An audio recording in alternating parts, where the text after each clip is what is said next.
کے باغات میں تشریف لے گئے اور میں نے دیکھا کہ اللہ تعالیٰ کے پیارے نبی علیہ الصلوۃ والسلام اس باغ میں سے تازہ تازہ کھجوریں جو ٹوٹی ہوئی تھیں ان کھجوروں کو اٹھا اٹھا کر صاف کر کے آپ کھا رہے ہیں۔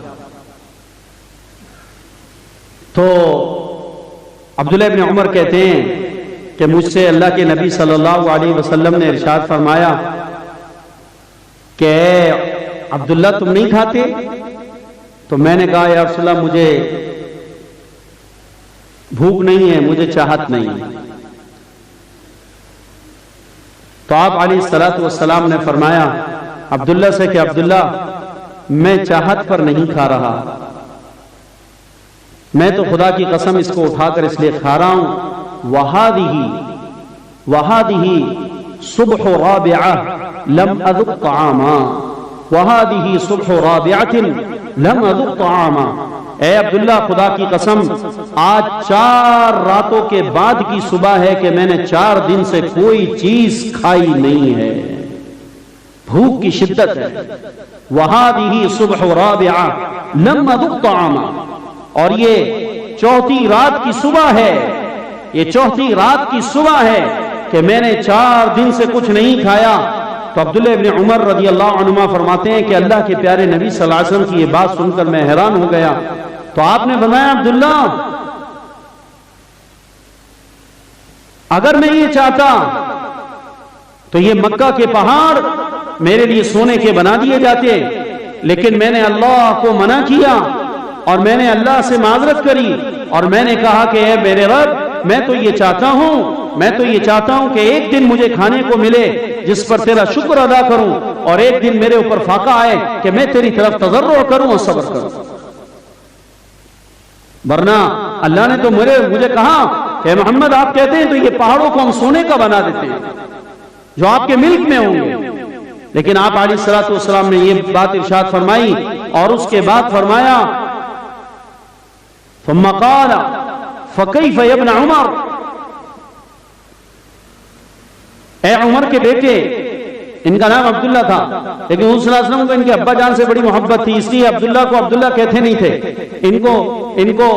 ان کے باپ کے نام سے پکارتے تھے، یا ابن عمر یا ابن عمر،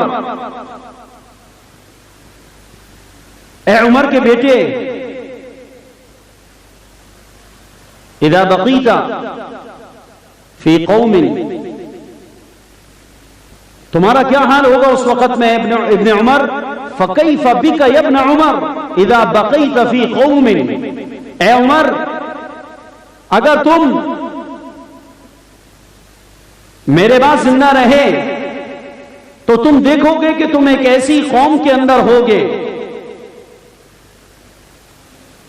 ایسی قوم کے اندر ہوگے یخبئون رزق سنتهم ويضعف اليقين، او كما قال علیہ الصلوۃ والسلام۔ آپ نے فرمایا اگر تم نے زندگی کا کچھ اور زمانہ گزارا تو اے عبداللہ، اے ابن عمر، تم دیکھو گے کہ تم ایسی قوم کے اندر ہوگے کہ جو قوم سارے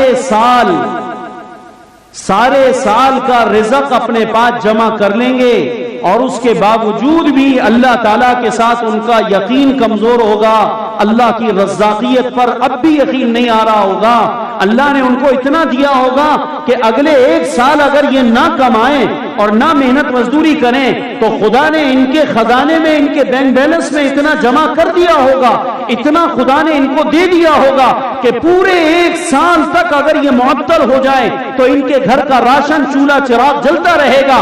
لیکن ایسے لوگ ہوں گے کہ ضعیف ایمان اور یقین کا درجہ ضعیف ہوتے ہوتے یہاں تک آ گیا ہوگا کہ 1 سال کا پیچھے ذخیرہ ہونے کے باوجود بھی اللہ تعالیٰ کے ساتھ بدگمان ہوں گے کہ ہم کہاں سے کھائیں گے۔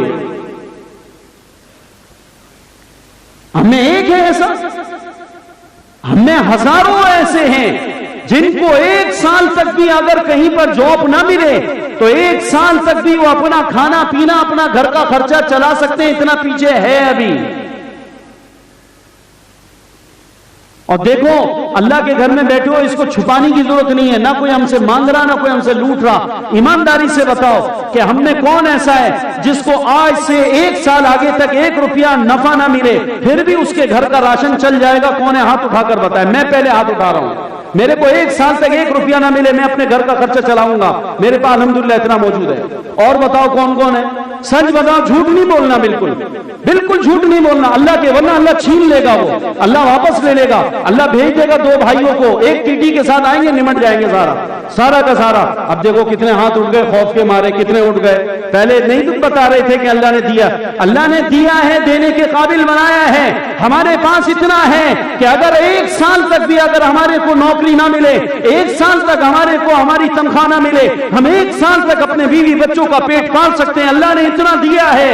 لیکن ہمارا یقین کتنا کمزور ہو گیا ہے، ہمارا دل ایمان کتنا کہاں جا چکا ہے کہ اللہ کے نبی نے فرمایا کیف بک یا ابن عمر، کیف بک یا ابن عمر اذا بقیت فی قوم یخبئون رزق سنتهم ویضعف الیقین۔ آپ نے فرمایا تم ان قریب دیکھو گے میرے بعد تمہارا ایسی قوم کے ساتھ وقت گزارنا ہوگا جن کو 1 سال کی روٹی پیچھے موجود ہوگی، 1 سال کا موجود ہوگا، اس کے باوجود بھی اللہ سے کیا ہو رہے ہوں گے؟ رزق کے بارے میں بولو بدگمان ہو رہے ہوں گے، کہاں سے ہوگا، کہاں سے ہوگا، کہاں سے ہوگا؟ خدا آپ میں سے کون کون آدمی الحمدللہ اس حیثیت کا مالک ہے جو زکوٰۃ دیتا ہے؟ وہ ہاتھ اٹھائے ذرا۔ زکوٰۃ دینے والے، زکوٰۃ دینے والے جو زکوٰۃ دیتے ہیں، دیکھو جنہوں نے نہیں اٹھایا تھا پہلے اب پھنس گئے۔ بس زکوٰۃ کس مال پہ آتی ہے مجھے ذرا یہ بتانا، جو بچا پڑا ہو یا استعمال ہو رہا ہو؟ ہاں بھائی، اور کب تک بچا پڑا رہے زکوٰۃ آتی ہے؟ کتنا وقت گزر گیا ہو؟ ہاں بولو، اے جھوٹے کیسے کیسے لوگ ہیں، پہلے ہاتھ نہیں اٹھا رہے تھے، اب زکوٰۃ میں ہاتھ اٹھا دیا کہ ہم زکوٰۃ دیتے ہیں، تو 1 سال تک تیرے پاس اتنا پڑا ہے نا، اتنا پڑا ہے تیرے پاس، اور کم سے کم زکوٰۃ جو آتی ہے وہ 52 تولہ چاندی کی 52.5 تولہ جو ہے چاندی کی قیمت کے اوپر آتی ہے، 7.5 تولہ سونا، 7.5 تولہ سونے کی ذرا قیمت لگاؤ، سونا کیا تولہ چل رہا ہے کوئی سونار بیٹھا ہے؟ 45,000، 45 کو 7 سے ضرب دو ذرا جلدی سے، 45 کو 7 سے ضرب دو، 3,15,000 روپے موجود ہیں، اور ابھی آدھا وہ باقی جو 7.5 کی شکل میں، 3,15,000، تو 3.5 لاکھ روپے سے سال بھر کا بیگم کا بچوں کا دال چاول نہیں چلے گا؟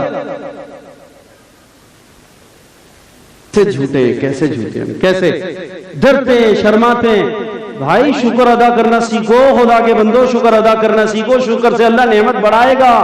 تو بتاؤ ایمانداری سے کس کس کے پاس اتنا ہے کہ پورا سال بغیر کمائے بھی کھا سکتا ہے؟ اب ہاتھ اٹھاؤ، اب ہاتھ اٹھاؤ۔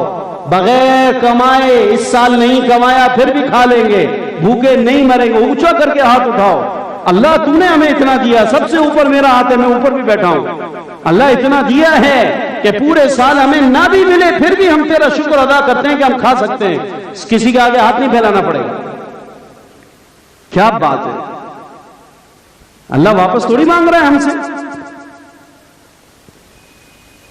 تو بھائیو دیکھو، اللہ سبحانہ و تعالی ہمارے خالق ہیں، اللہ تعالی ہمارے مالک ہیں، اور اللہ تعالی ہمارے رزاق ہیں۔ اللہ سبحانہ و تعالی نے دنیا کے اندر رزق کی تقسیم کا ایسا کام کیا ہوا ہے۔ ہمارے ہاں پشتو ادا کنواں کھود رہے ہیں، آپ کسی قوم کو اتار سکتے ہو کنویں کو کھودنے کے لیے؟ ہاں بھائی، کوئی کھود دے۔ اللہ نے انہیں کے دماغ میں ڈالا ہے کہ تم لوگ زمین کو کھودتے چلے جاؤ، زمین کے اندر گڑھے کرو، زمین کے اندر اتر، کوئی اور اتر۔ ہم لوگ ہماری کمیٹی میں تو اتر گیا ہمت کر کے لفٹ لگا کے، ایک ہمارا وہ شفیق ہے اتر، باقی پوری کمیٹی میں سے ابھی کسی کی ضرورت نہیں نیچے چلا جائے۔ میں نیچے گیا کنویں کے اندر جا کر بھی وہاں دعا کری میں نے، یا اللہ یہ مسجد کا کنواں ہے تیرے گھر کا، ہم پانی کے بحران میں پھنسے ہیں، یا اللہ پانی تیرے خزانوں سے آتا ہے، تو ہی دیتا ہے، یا اللہ تو ہی اس کا انتظام کرنے والا ہے، اور تو ہی اس کو پانی دینے والا ہے، یا اللہ ہمارا کنواں بھی تیار کا ہے۔ 6 لاکھ روپے کا خرچہ ہمارے کنویں کے اوپر، 6,000 روپے پر فٹ کے حساب سے ان سے ہم نے پٹھانوں سے معاہدہ کیا ہے 100 فٹ کھودنے کا۔ اللہ سے دعا کرو کہ اللہ پاک اس کو بھی پورا کرا دے اپنے خیر سے، عافیت سے۔ تو وہ جو ہے نا ہم نے دعا کری پانی کے لیے، تو اللہ نے ہر آدمی کو ایک کام میں لگایا ہوا ہے، ایک کام میں اللہ نے چلایا، کوئی اور وہ کام نہیں کر سک رہا۔ اسے ہمارے مولوی منظور صاحب کہہ رہے تھے بھائی ہم مدرسے کھول کے ضرور بیٹھے ہیں اور مولوی بنا رہے ہیں اور حافظ بنا رہے ہیں، لیکن آپ سب سے ہم درخواست نہیں کر رہے کہ سب مولوی اور حافظ بن جاؤ، اس لیے کہ تم سب مولوی اور حافظ بن گئے تو ہم زکات خیرات کس سے لیں گے؟ اور تمہیں لوگوں سے جو لے کے اس پہ لگانی ہے تو تم لوگ پڑھتے رہو جو پڑھ رہے ہو، ہمیں ضرورت نہیں ہے سب کے بچوں کی. ہمیں چند بچے چاہیے جو دین کے محافظ ہوں، جو اس کام کو سنبھالیں، اس کام کو کریں اور آگے والی نسل کو یہ دین محفوظ کر کے پہنچا دیں. سب کو تم کماؤ، دبا کے کماؤ، دبا کے کماؤ، کماؤ گے تو ہم تم سے نکالیں گے نا. اگر تم نے سب نے اپنے بچوں کو مدرسوں میں مسجدوں میں بھیج دیا تو اس کے بعد مولوی تو کماتا نہیں. اور سچی بات ہے ہمیں نہ کمانا آتا ہے، نہ ہم کمانے کے لیے تیار، نہ ہم اپنے آپ کو کمانے میں لگانا چاہتے. یہ کمائی کے راستے تو بس کسی کے نہیں ہے، کوئی کمائے ٹھیک ہے، وہ اس کمائی کے احکامات کو جانے، احکامات کو پورا کرے، اللہ اسی میں اس کو سرخرو کرے گا انشاءاللہ.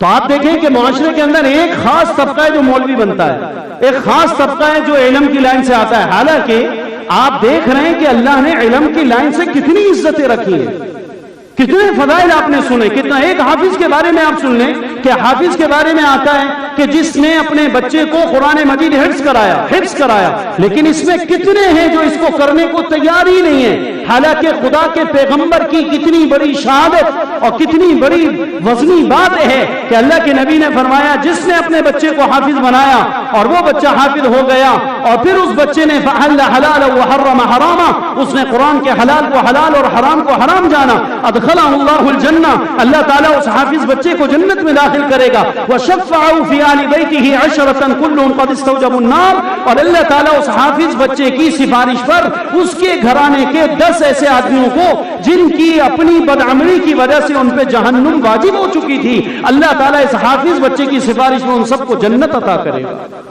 کتنا بڑا کام ہو گیا. ایک بچہ حافظ بنا 10 جہنمیوں کو جہنم سے نکالنے کا ذریعہ بن گیا. ماں کو نہیں نکالے گا، باپ کو نہیں نکالے گا، بھائی بہنوں کو نہیں نکالے گا، بیوی بچوں کو نہیں لے کے جائے گا. اب اگر اللہ نے مجھے قیامت کے دن آپ ایمانداری سے بتائیں میں حافظ قرآن ہوں، گو تو نہ ہیں تو ہم گناہوں میں ڈوبے ہوئے، لیکن اگر فرض کریں اللہ نے مہربانی کر دی، اللہ نے فضل کر دیا، اللہ نے قبول کر دیا اور اللہ پاک نے ہمارے کو یہ درجہ دے دیا کہ میرا بندہ تو حافظ ہے میرے قرآن کا، میں تجھے 10 آدمیوں کی سفارش کا حق دیتا ہوں. آپ ایمانداری سے بتاؤ 10 میں سب سے پہلے کس کو گنوں گا؟ بتاؤ جلدی سے بتاؤ، آپ بتاؤ کس کو گنوں گا؟ میں سب سے پہلے 10 میں آپ کو بلاؤں گا.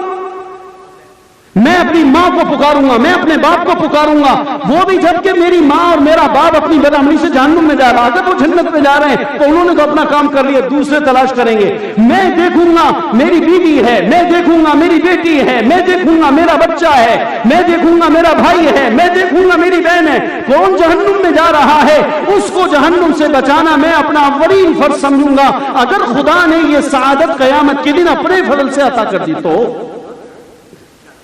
کسی کا کوئی دعویٰ نہیں ہے. ہمارے گھر میں 4 حافظ ہیں الحمدللہ. اب ہم نے اپنے بیٹے کو بھی بنا دیا ہے، میری 3 بیٹیاں حافظہ بن رہی ہیں. میں نے یہ سوچا بھائی کسی کو تو اللہ تعالیٰ قبول کر ہی لے گا انشاءاللہ. دنیا کا نظام نہیں ہمارا بگڑ رہا، دنیا میں جو اللہ نے ہمیں کھانے کے لیے طے کیا ہے وہ مل رہا ہے، جو پہننے کے لیے طے کیا وہ مل رہا ہے. جہاں اللہ نے سلانا طے کیا وہاں اللہ سلا رہے ہیں، جو اللہ نے پلانا طے کیا وہ اللہ پلا رہے ہیں. دنیا کا کوئی نظام، کوئی رزق، کوئی ترقی، کوئی عزت، کوئی ہمارا وہ ضائع نہیں ہو رہا. لیکن ہم آخرت کے تاجر بنے، آخرت کے تاجر بنے، اپنی آخرت کے لیے اپنے ذخیرے کو جمع کریں. خدا کی قسم ان دنیا میں اپنے بچوں کو ڈگریاں دلوانا میں منع نہیں کر رہا، لیکن ان کی ڈگریوں سے آپ کو کم از کم کوئی فائدہ نہیں ہونا.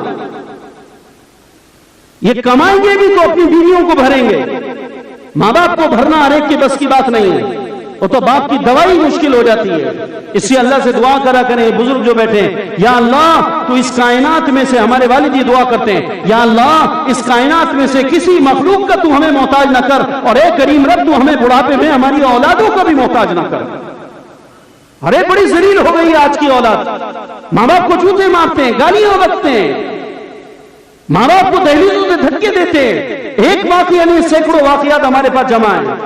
بڑھاپا ذلیل ہو رہا ہے، بڑھاپا رسوا ہو رہا ہے، بوڑھوں کی توقیر نہیں ہو رہی، بوڑھوں کو بے عزت کیا جا رہا ہے، جوان اولاد بے عزتی کر رہی ہے.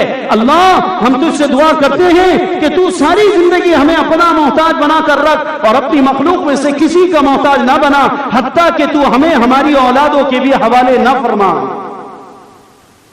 ہم اولادوں کے رزق سے پناہ چاہتے ہیں کہ اولاد کمائے اور ہمیں کھلائے. یا اللہ تو ہمیں اس قابل رکھ کے بڑھاپے تک ہمیں کسی کے پیسے کی ضرورت نہ ہو.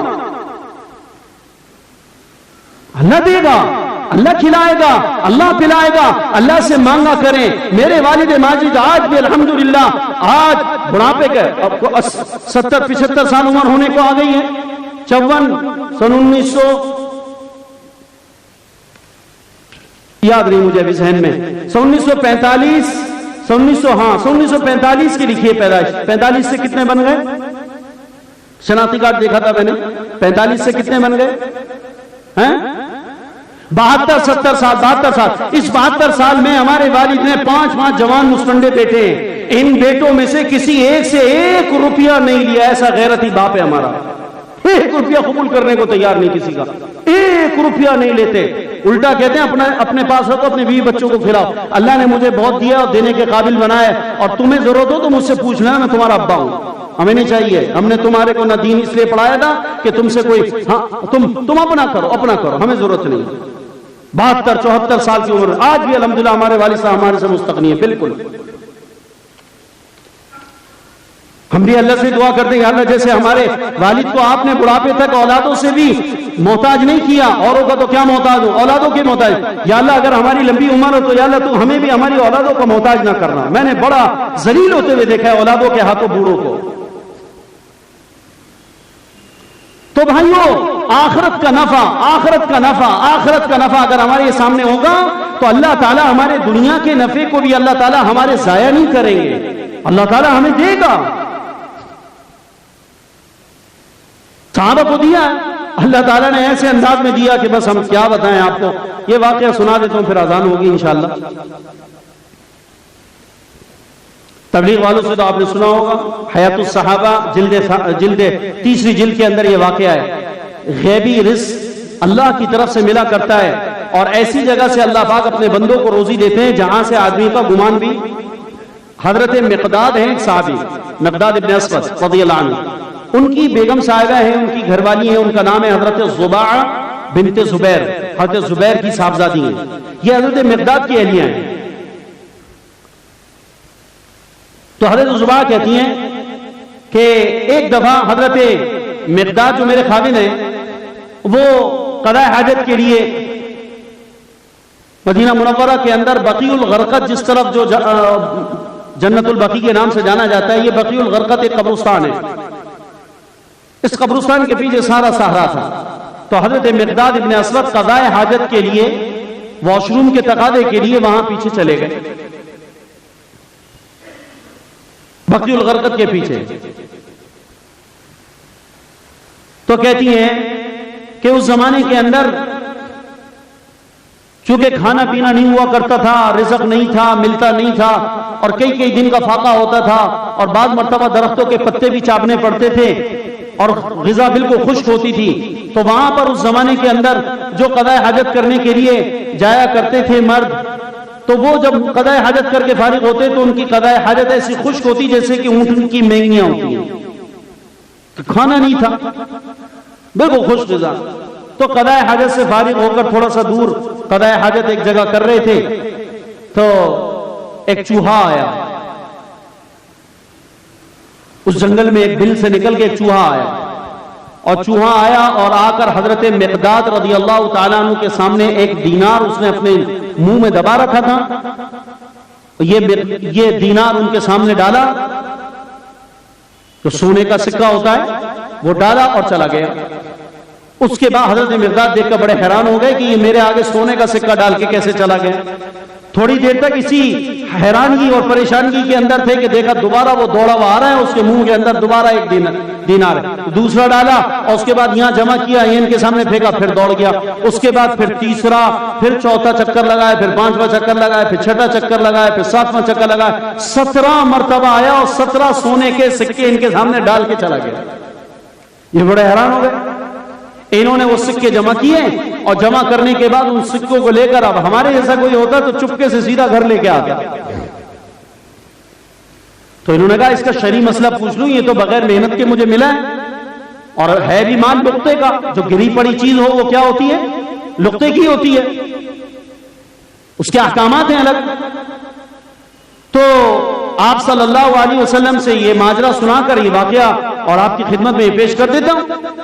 تو حضرت رسول پاک علیہ السلام کے سامنے یہ واقعہ سنایا دیتے. مقداد نے اصل میں قضاء حاجت کے لیے گیا تھا, وہاں چوہا آیا اور یہ 17 دینار مجھے دے کے چلا گیا, ایک ایک کر کے 17 جمع کیے پھر چلا گیا.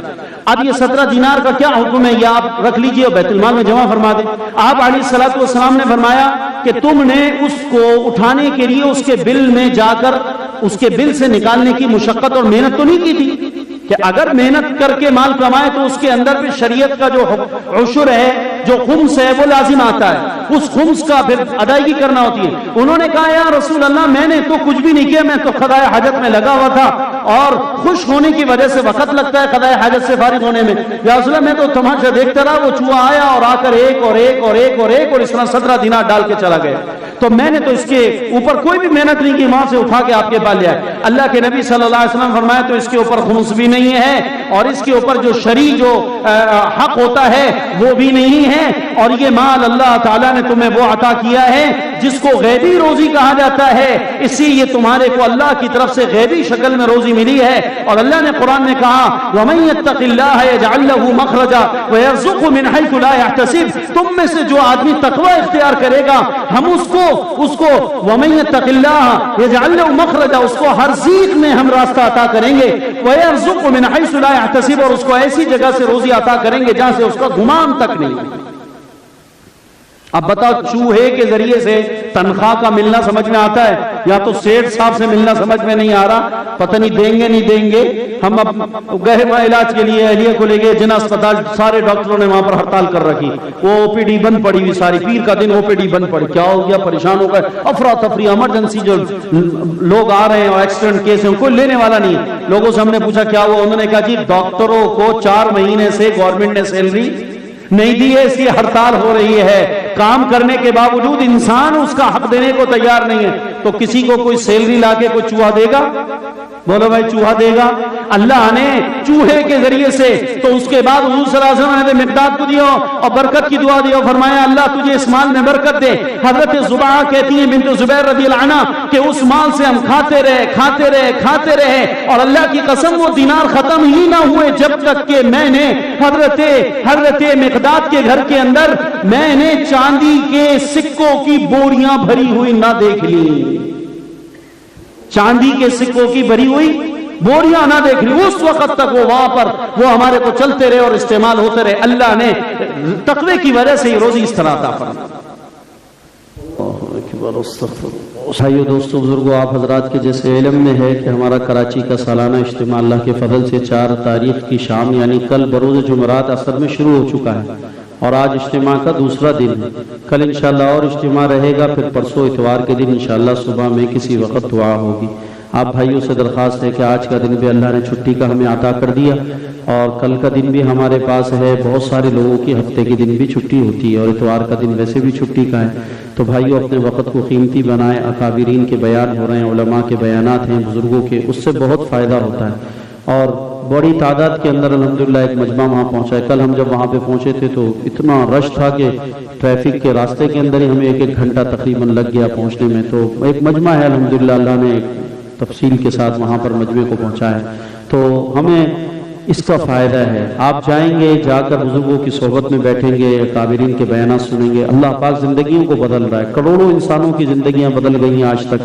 ابھی تک تبلیغ کے کام سے کروڑوں لوگوں میں انقلاب ہم نے اپنی آنکھوں سے دیکھا ہے. لاکھوں لوگ ہر شہر کے اندر بدلے ہوئے نظر آ رہے ہیں, اور پوری دنیا میں ایسے انقلاب کی شکلیں. تو ایک اجتماعی کام ہو رہا ہے اور سب کے فائدے کا کام ہے. نبی پاک صلی اللہ علیہ وسلم کی مبارک محنت اللہ پاک نے اس امت کے اندر ذمہ داری کے درجے کے اندر اللہ پاک نے جاری فرمائی ہے, اور یہ ہمیں عطا کی. اس لیے بھائیو اپنی صلاحیتیں لگائیں, اپنا وقت لگائیں, اپنی جان لگائیں, اپنا مال لگائیں. اس سے انشاءاللہ اللہ تعالی ہم سے دین کا کام لے گا, اور ہمارے کہنے سننے سے اور ہماری چلت پھرت سے اگر اللہ پاک نے ایک کو بھی ہدایت عطا کر دی تو قیامت کے دن انشاءاللہ وہ ہماری نجات کا سبب بن سکتا ہے.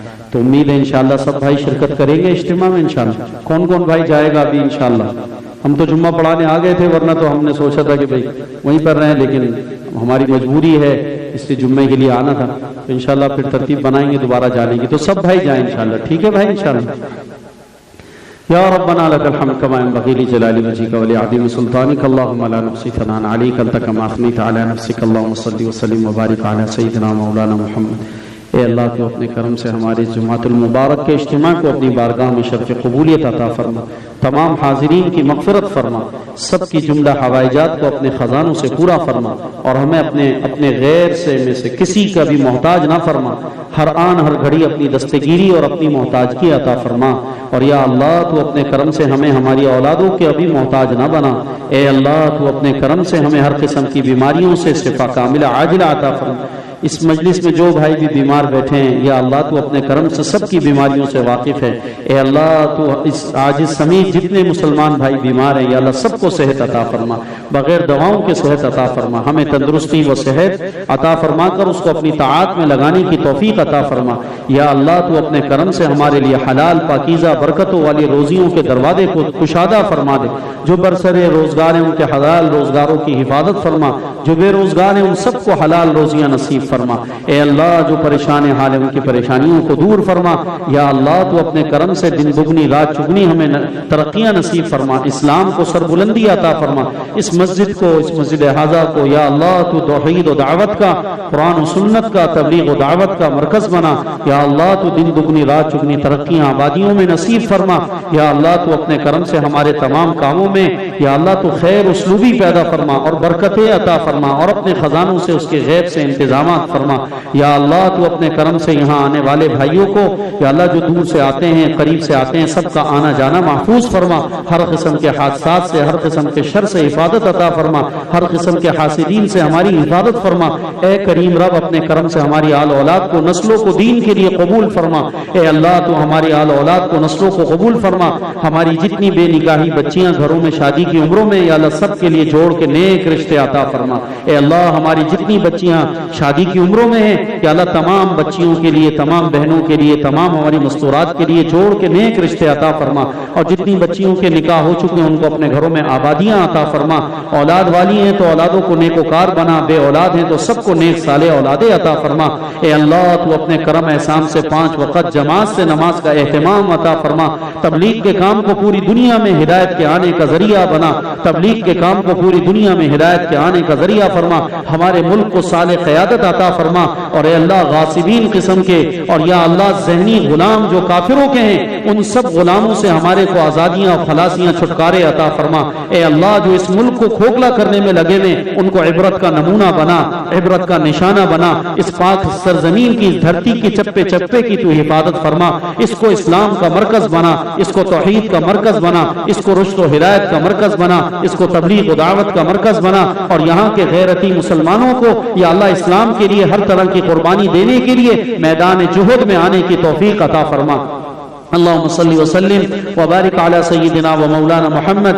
سبحان ربك رب العزة عما يصفون وسلام على المرسلين والحمد لله رب العالمين وآخر دعوانا أن الحمد لله رب العالمين. آمين آمين آمين برحمتك يا أرحم الراحمين. السلام عليكم ورحمة الله وبركاته.